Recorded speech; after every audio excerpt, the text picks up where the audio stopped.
তারপর আব্বুকে অনেক ঝাড়ফুঁক করে ভালো করা হয়েছে। তারপর অনেকদিন কিছু হয়নি, কিন্তু একদিন আমার পরিবারের সবাই একসাথে হলাম। তাই আমরা ছোটরা ঠিক করলাম যে আমরা সবাই মিলে রাত জাগবো। তাই আমরা রাত জেগে সবাই মিলে গল্প করছি। অনেকক্ষণ পরে সবাই মিলে ঠিক করলাম যে বাইরে গিয়ে চিপস কিনে আনবো। তাই সবাই বের হলাম। আমি সবার পিছনে ছিলাম। আমি আবার এসব জিন ভূতের ভয় পাই না। আমি যখন হাঁটছিলাম আমার মনে হচ্ছিল যে আমার পিছনে কেউ আছে।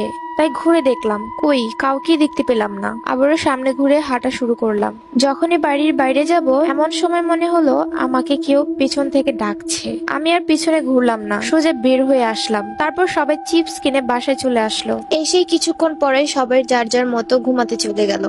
তাই আমি আর আমার বড় বোন একসাথে ঘুমিয়েছিলাম একটা রুমে। হুট করে আমরা যেখানে শুয়েছিলাম ঠিক তার উপরে কেউ অনেক জোরে জোরে মারছে আর বলছে, আমার কথা শুনলি না কেন?